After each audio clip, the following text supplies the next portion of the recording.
बिस्मिल्लाहिर्रहमानिर्रहीम। अस्सलाम वालेकुम ख़वातीन व हज़रात, मैं हूँ आपका जुनैद सलीम और आप देख रहे हैं इंसाफ डिजिटल। नाज़रीन, आज हम बात करेंगे इस्लामाबाद में पलने वाली अफवाहों की, जिसमें नून लीग और पीपल्स पार्टी के लिए किस कदर तशवीशनाक ख़बरें हैं। क्या किसी टेक्नोक्रेट सेटअप के लिए काम शुरू हो चुका है? शरीफ ख़ानदान का मुस्तकबिल क्या है? इन सब पर बात करेंगे। 9 मई के मुकदमात अदालतों में किस तरह मज़ाक़ा ख़ेज़ अंदाज में चल रहे हैं, इसका दिलचस्प अहवाल भी आपके सामने रखेंगे। इस्लामाबाद के नए चीफ़ जस्टिस को ग्रैंड इशाइया दिया गया है, इस तकरीब को किसकी नज़र लग गई ये भी अर्ज़ करेंगे, मगर पहले ज़िक्र हो जाए दारुल हुकूमत से आने वाली अहम ख़बरों का। नाज़रीन, इस्लामाबाद और रावलपिंडी में इन दिनों दो चीज़ों का राज है। सड़कों पर पानी पानी और फ़िज़ाओं में अफवाहें ही अफवाहें हैं। इस्लामाबाद के हर अहम ड्राइंग रूम में मुस्तकबिल के जायचों पर बात हो रही है। पानी तो खैर कुदरती आफत है और हुकूमती नाअहली का नतीजा भी करार दिया जा रहा है। अलबत्ता अफवाहें एक इजलास की वजह से ज़्यादा तेज़ी के साथ फैलने लगी हैं, अब तो रुकने का नाम ही नहीं ले रही। इस इजलास की खबर आने से पहले मैं इसे समझने के लिए कुछ अर्ज़ करता चलूँ।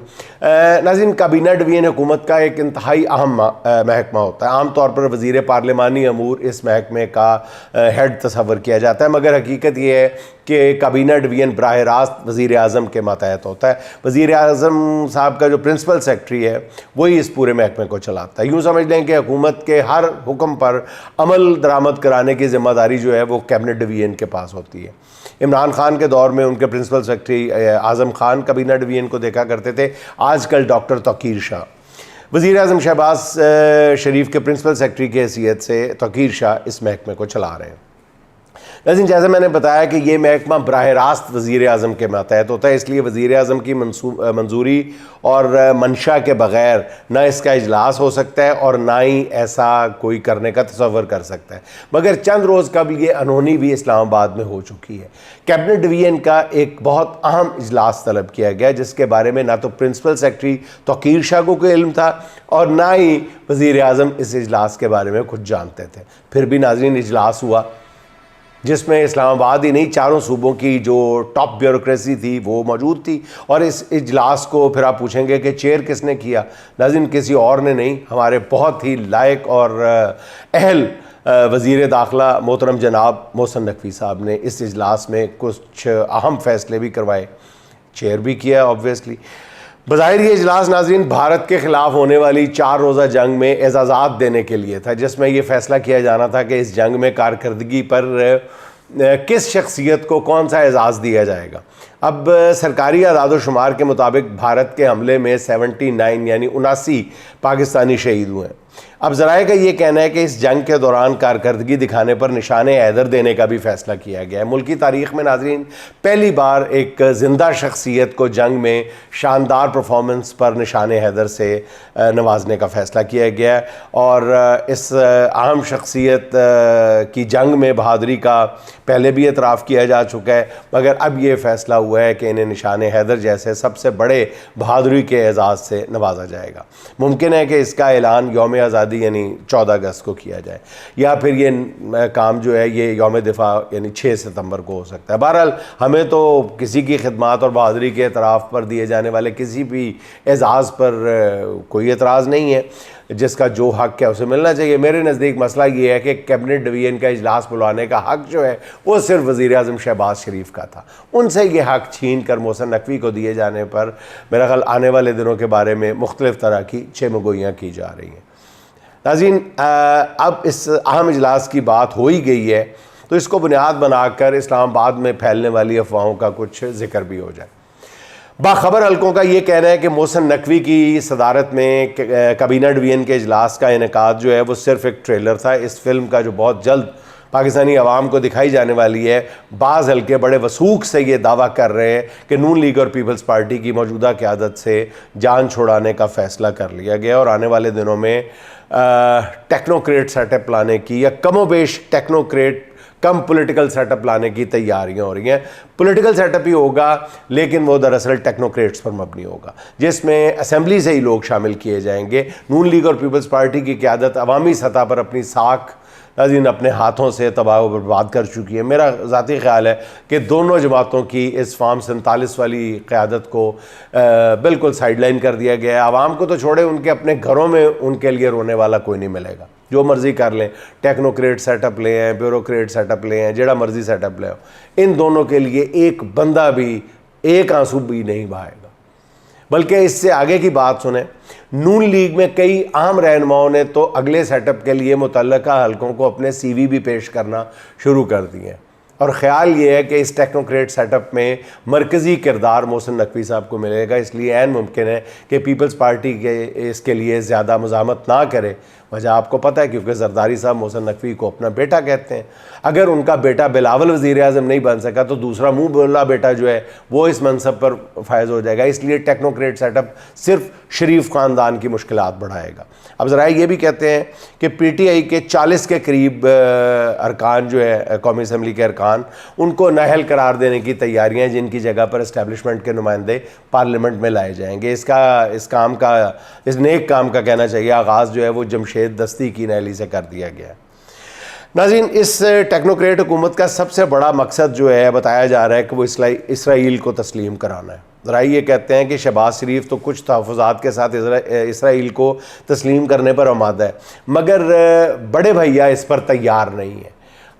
उनका ख्याल ये है कि अगर उनके भाई की हुकूमत ने इसराइल को तस्लीम करने का फ़ैसला कर लिया और इमरान खान ने मुकम्मल तौर पर खुलकर इस फ़ैसले की मुखालफत कर दी, तो फिर शरीफ ख़ानदान का पाकिस्तान ही नहीं दुनिया के किसी भी मुल्क में सियासत करना तो दूर की बात है, रहना भी मुश्किल हो जाएगा। और ये भी हो सकता है कि फिर उन्हें बाकी मांदा ज़िंदगी गुजारने के लिए यरूशलेम या तेल अवीव में सियासी पनाह लेनी पड़े। अब ज़रा नाज़रीन, ज़राए का कहना यह है कि मरियम नवाज़ अगरचे मोहसिन नकवी की क़यादत में टेक्नोक्रेट सेटअप बनाने पर तो खुश नहीं है, अलबत्ता इस यकीन दहानी पर कि पंजाब में उनकी हाकमियत को चैलेंज नहीं किया जाएगा तो उन्हें चचा की हुकूमत ख़त्म करने पर भी कोई एतराज़ नहीं। हो सकता है कि इब्तदाई तौर पर मुक़्तदर क़ुव्वतें उनसे ऐसा वादा भी कर लें, मगर जैसे ही मरकज़ में टेक्नोक्रेट सेटअप मुस्तहकम हुआ तो सबसे पहले मरियम नवाज़ से छुटकारा हासिल किया जाएगा, क्योंकि इस्टेब्लिशमेंट में बैठे हुए कई लोग जो है वो उनका ख्याल है कि उनकी जो साख है वो ख़राब करने में सबसे बड़ा हाथ जो है वो पंजाब में होने वाली बैड गवर्नेंस का है, और वो इस बोझ को ज़्यादा देर सर पे उठाए रखना अपने लिए नुकसानदेह समझते हैं। नाज़रीन, अब इस्लामाबाद से चलते हैं लाहौर की तरफ, जहां 9 मई के मुल्ज़मान का जेल ट्रायल जारी है। नाज़रीन, ज़रा आपकी तवज्जो 2 लम्हे के लिए चाहता हूँ। अस्तग़फ़िरुल्लाह। नाज़रीन, इस जेल ट्रायल को भी मिलिट्री ट्रायल बना दिया गया। किसी सहाफ़ी को ट्रायल कवर करने की इजाज़त नहीं है। इंसदाद दहशतगर्दी के जज दिन रात एक करके कार्रवाई चला रहे हैं। जी, दिन के वक्त भी, रात के वक्त भी। वकला के ज़रिए इस कार्रवाई का दिलचस्प अहवाल सामने आया है। गुज़िश्ता रोज़ अदालत में इंस्पेक्टर सरवर से क्रॉस एग्जामिनेशन हुई, जो 9 मई के एक केस में मुद्दई हैं। 9 मई के मुल्ज़िमों के वकला बुरहान मुअज़्ज़म मलिक और मियाँ अली शफाक, हमारे दोस्त, उन्होंने इंस्पेक्टर सरवर पर जरा की। कई घंटों पर मुहित इस जेरा में दोनों वकला के सवालात से इंस्पेक्टर सरवर की हालत फिज़िकली, नाज़रीन लिटरली गैर हो गई, बाकायदा गैर हो गई उस बंदे की हालत। वकला ने इंस्पेक्टर सरवर से पूछा कि 9 मई के केस में आपके स्टार गवाहान कांस्टेबल हसाम अफजल और खालिद हैं, क्या उन्होंने ज़मान पार्क में जाकर जो साजिश पकड़ी उसका जिक्र आपने किसी रोज़नामचे में किया? इंस्पेक्टर का जवाब था नहीं। फिर उससे पूछा गया, क्या तुमने इतनी बड़ी साजिश की खबर मिलने पर दोनों कांस्टेबल्स के साथ ज़मान पार्क का दौरा किया? जवाब था नहीं। पूछा गया, तुम्हारे पास इस बात का कोई सबूत है कि ये दोनों स्टार गवाहान ज़मान पार्क गए थे? जवाब था नहीं। पूछा गया, इन दोनों के वहां जाने की कोई CDR, कोई CCTV फुटेज या सेफ सिटी के कैमरों के जरिए उनके ज़मान पार्क जाने की कोई फुटेज तुम्हारे पास है? इंस्पेक्टर सरवर का जवाब था नहीं, कुछ भी नहीं। वो वकला के हर सवाल पर कहता रहा कि मेरी तबीयत ख़राब हो गई, और मैं मर चला, और मुझे पानी दें, और मुझे जाने दें। फिर उसका सब्र जो है वो बिल्कुल जब जवाब दे गया तो फिर उसने कहा कि जज साहब मेरा शुगर लेवल डाउन हो गया। जिस पर अदालत की कार्रवाई रोक कर इंस्पेक्टर सरवर को चाय पिलाई गई।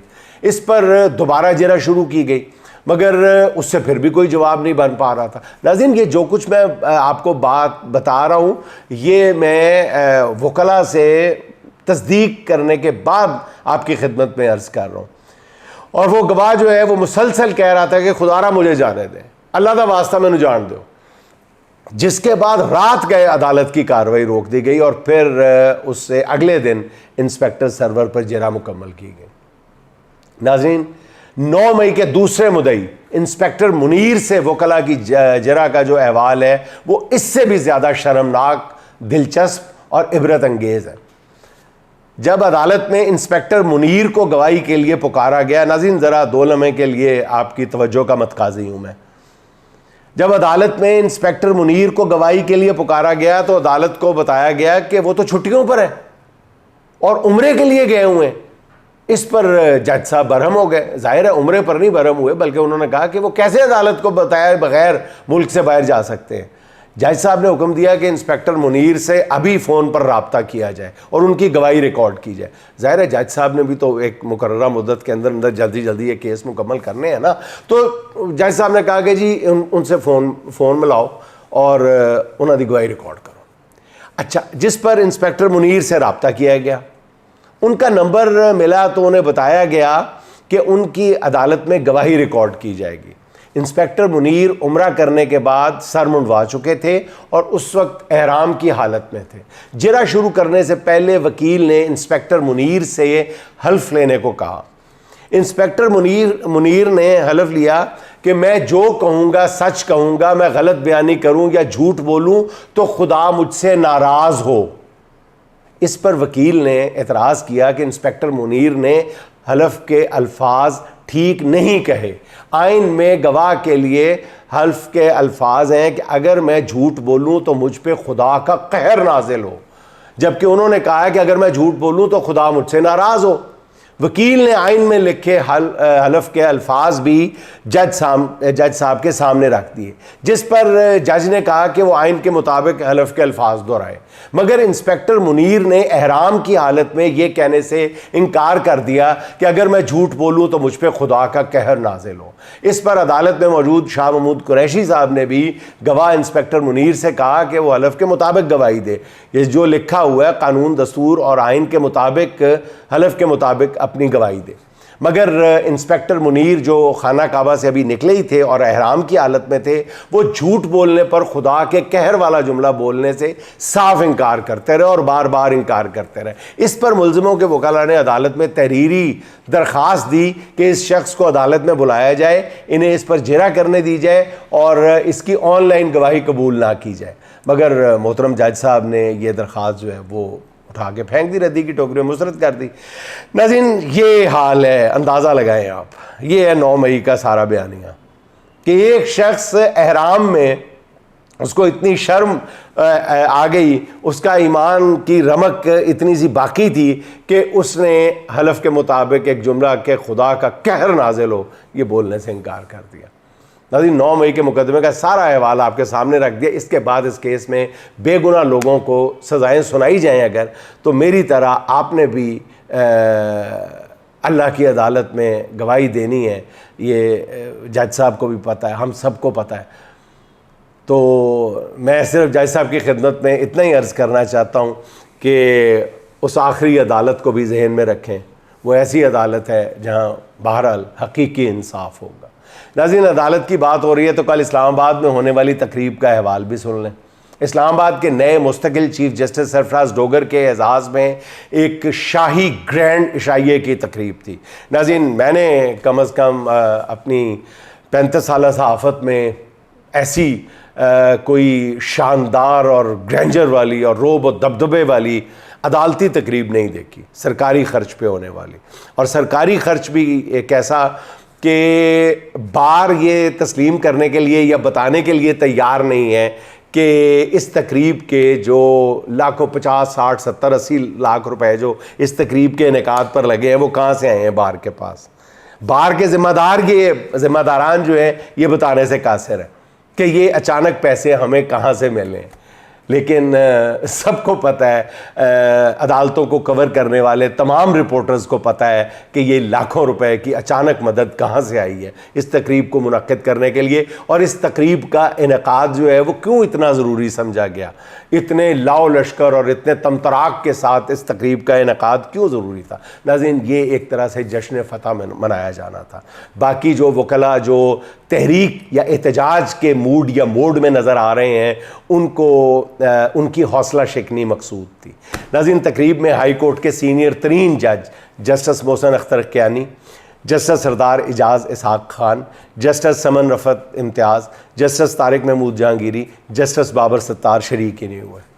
वज़ीर कानून आज़म नज़ीर तारड़ साहब इशाइये में शरीक थे। और तकरीब शुरू होते ही नाज़रीन, तकरीब के दौरान एक और मंज़र, जो छठे जज साहब थे जिन्होंने ख़त लिखा था लेकिन बिल आखिर उन्होंने अपना कैंप तब्दील कर लिया, उनकी आज़म नज़ीर तारड़ साहब के साथ कंधे पे हाथ रख के खुशगपियाँ जो थीं, वो भी कोर्ट रिपोर्टर्स सारा दिन उस मंज़र पर तबसरा करते रहे, मजाक उड़ाते रहे। नाज़रीन, तकरीब शुरू होते ही हॉल में जंगी तराने बजा दिए गए।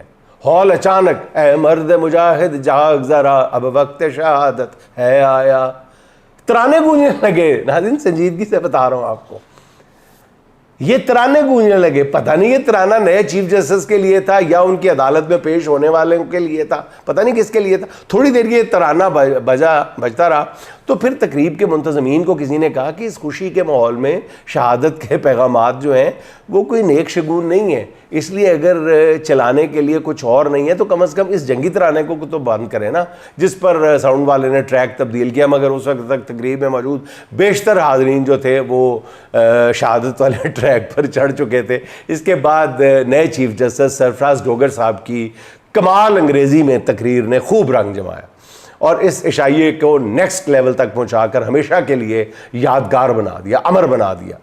अंग्रेज़ी में धाक बिठाने की कोशिश पर हाज़रीन इशाइया खाने से ज़्यादा इस तकरीर से महजूज़ हुए। मोहतरम चीफ जस्टिस सरफराज डोगर साहब की अंग्रेज़ी ज़बान में ये आलमाना गुफ्तगू जो है वो सोशल मीडिया पर मौजूद है और इल्म के इस बहरे ज़खायर से कानून के तालिब इल्म जो हैं वो जोक दर जोक इल्म के मोती चुन रहे हैं। नाज़रीन, आखिर में दो अशार सुन लें फिर आपसे इजाज़त चाहता हूँ। पानी के उतरने में अभी वक्त लगेगा, पानी के उतरने में अभी वक्त लगेगा, हालात संवरने में अभी वक्त लगेगा। हम लोग तो आकाओं से डरते हैं सो हमको, हम लोग तो आकाओं से डरते हैं सो हमको, अल्लाह से डरने में अभी वक्त लगेगा, अल्लाह से डरने में अभी वक्त लगेगा। शायद नहीं बदलेगा यहाँ तर्ज़ हुकूमत, शायद नहीं बदलेगा यहाँ तर्ज़ हुकूमत, शायद के सुधरने में अभी वक्त लगेगा। अशरफ सो हम ही लोग यहाँ मरते रहेंगे, अशरफ सो हम ही लोग यहाँ मरते रहेंगे, भुट्टो के तो मरने में अभी वक्त लगेगा, भुट्टो के तो मरने में अभी वक्त लगेगा। नाज़रीन, खुश रहें, खुश रखें। आपसे मुलाकात होगी इंशाअल्लाह अगले व्लॉग में। अल्लाह हाफ़िज़।